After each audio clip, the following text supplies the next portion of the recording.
What's going on, guys? Welcome back to the channel.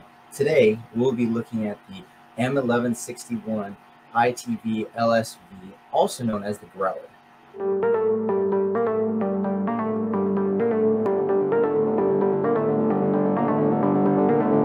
Now, for those of you that don't know what the Growler is, the M1161 Growler is officially the Internally Transportable Light Strike Vehicle, or ITV-LSV, designed specifically for the use with the V-22 Osprey tilt-rotor aircraft.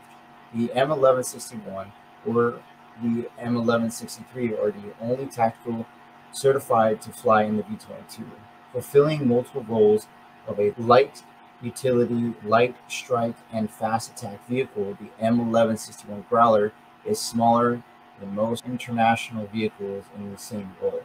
It has taken over duties of the M151 Jeep type variations and replaced the interim fast attack vehicle, or IFAV. A separate United States Marine Corps variant, the short two-seat M1163 Prime Mover, is combined with the M327 towed 120mm heavy motor, and also became its munition hauler after the M1162 trailer was canceled. Development for the Growler began in 1999 by American Growler, when the Marine Corps sought a vehicle that could be transported in a V-22 Osprey, though the initial design used elements and parts from the drivetrain of the M151, which it was intended to replace. The final design featured entirely new parts and systems to allow it to fulfill the mission. This included allowing it to be fit within the confines of a V-22 cargo bay. No major components from the M151 design are used in the manufacture of the 1161 or 1163 variant. Initial engineering of the M1161 is most closely related to American Growler's commercial UV-100DB off-road vehicle. Manufacture of the Growler variants was later transferred to General Dynamics facilities, but are otherwise identical. The design of the kit is just amazing. It has a lot of playability, and it came out just perfect. The kit itself, you can literally throw it and it won't break per se. But yeah, it's definitely a fun kit to build, a fun little kit. Has about 6 printed elements, 6 to 8 printed elements, that still keeps the cost affordable in that. Obviously, for those of you that played Battlefield 3, you'll know the little Easter egg with the C4. And just because this vehicle is in Battlefield 3, and as well as obviously the Marines use it, so why not? So, and then there's the container for it back here, if I can get it out. So to put all of the C4 inside, so it carries. And with this, it pretty much adds the ability for the minifigure to stand, because, and why wouldn't you have a Marine stand on the crate? We always do crazy things, so why wouldn't we? So let's see if I can get him. So yeah, definitely it's a lot of fun to build this, and the detail is great. The thing that I do enjoy is being able to, and I didn't know that this vehicle, you had to sit the minifigures or even the Marines sit backwards in the back seat. So you have, if I can get them in there, so they'll sit exactly like this.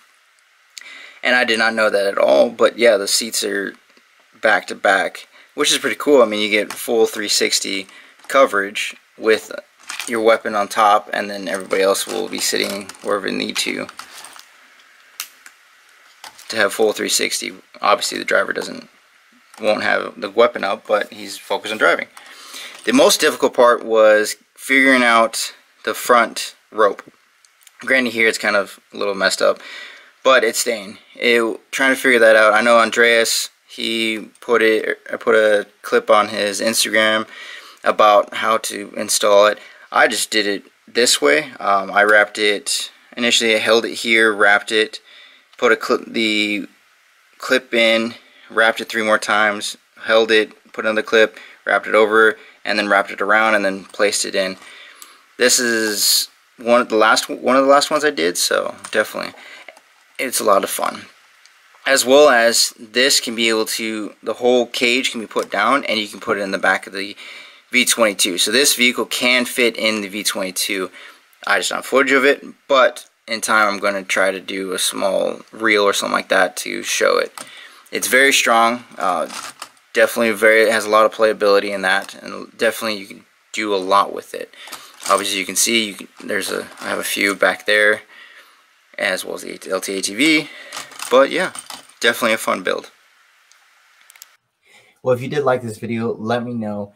I definitely want to try to do more of these videos, talk about what I liked about the kit and what I disliked, what I'd love to see improved on, and honestly try to get everybody's feedback. I have a vast majority of kits and that I would love to go over and review, so that's one thing I do want to start doing. So definitely let me know if that's something you would be interested in wanting to see. But if you did like the video, give me a thumbs up. If you didn't, thumbs down, and just comment what you didn't like and not what I can improve on it. And definitely share with your friends. I definitely appreciate all the support that you all have been giving me and all the feedback that you constantly keep giving me and asking when the next video is. I've been working on it, definitely trying to do a lot more. But yeah, definitely let me know. I appreciate it.